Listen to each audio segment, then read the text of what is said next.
Hello and welcome back to Scotch for the Common Man. And I'm Chris, and I am the Common Man. I've got about 22 years of practical Scotch drinking knowledge under my belt. But I'm here for those of you who may not be quite as experienced as I am. And tonight's selection, Johnny Walker Red. It's a simple flavor off of the shelf, but it's one that's taken a particularly bad rap, and I'm not quite sure why.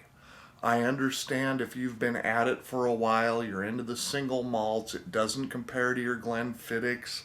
It's not the top shelf, but it's not commanding top dollar price either. It's just a blended Scotch whiskey, and one that I myself am particularly fond of. Anyway, I've got my tried and true glass here, and I also have my, excuse me, giant jug of Johnny Walker. This was a Christmas gift, by the way. I don't normally buy it in the galactic quantity, but nevertheless, I've put about an ounce in here, and I'm going to give this a swirl and a taste. I haven't done this for a while with Johnny Red.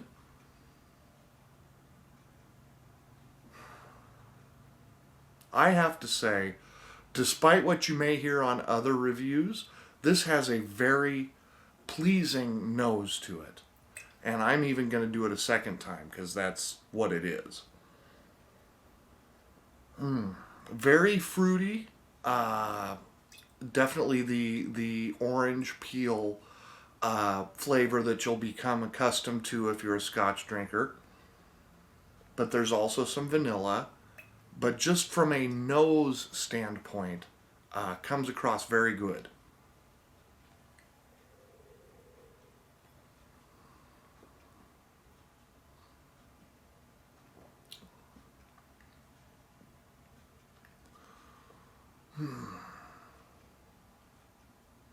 That's nice.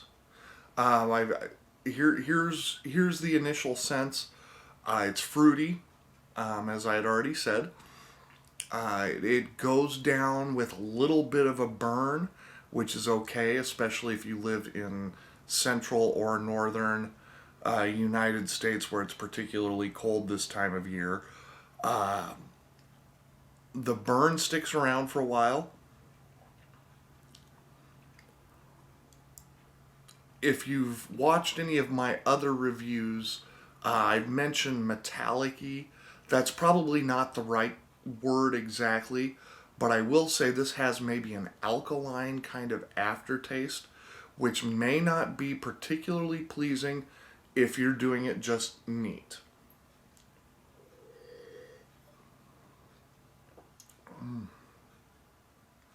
On the tongue, it's particularly fruity, again with the vanilla. Um, Very smooth inside the mouth. Actually coats the glass fairly well, so it's got some texture to it.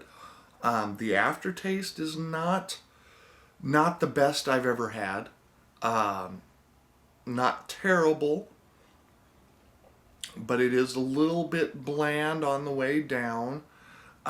But again, I've heard some reviews where it's been referred to in some pretty derogatory terms, but it's not meant to compare to a single malt Scotch. If it were, the price point would be a lot higher. The colossal jug there runs right around $50. A 750 runs around $25 in my area, and not a bad price point. But I'm going to take one more swallow of this, and we're going to move on to part two of the review. I pre-mixed here a little Johnny Walker Red with some ice and water. So it's about 30 to 40% Scotch plus water to top off the glass.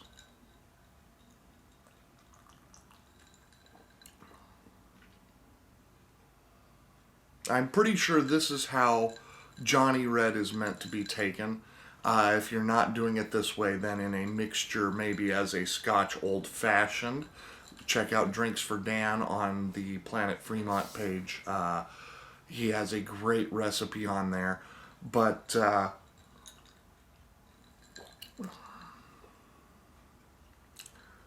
you're not buying Johnny Walker Red to impress your friends with your knowledge of fine Scotch. That's not what this is.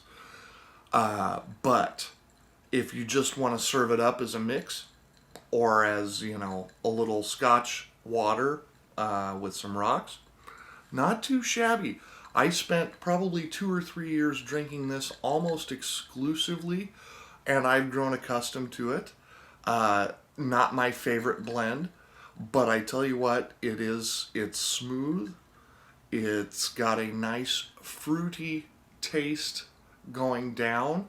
The aftertaste doesn't linger. Again, I mentioned it's a little bit on the bland side, but if you're not in the place where you can shell out $50 to $60 for a single malt Scotch, $25 for a little Johnny Walker Red gives you some of that same experience. I have a soft spot in my heart. Again, I spent a couple of years almost exclusively with this 10 years-ish ago. I enjoy it. It's not bad. If you don't set the bar too high, this is a pleasant drink when it's mixed with ice and water. Again, if you're going to have a dram of something, make it a single malt. Do that neat. Do that the right way. But if you just want a Scotch drink that you think you'll enjoy, if you like the fruity with a little vanilla overtone, this is probably a pretty good drink for you. And it's probably going to be one that your friends would enjoy as well, or at least not spit out or choke upon. So anyway, that's my review of Johnny Walker Red. I think, again, it's taken maybe a bad rap probably because the brand has maybe overstated its own worth. But you know what? Kick back, enjoy. Don't take it too seriously. Not a bad Scotch. Hope you have a great weekend. Happy Friday if you happen to be watching this tonight. Nevertheless, cheers to you. I'm going to kick back and enjoy this, and maybe even have a nice pipe with it. I think I've got a Danish blend of Moon Trance that's very nice. You know what? I think I was right. Little Johnny Walker, little Moon Trance, vanilla, bourbon, exotic fruits. Not a bad way to cap off a Friday evening. Y'all take care.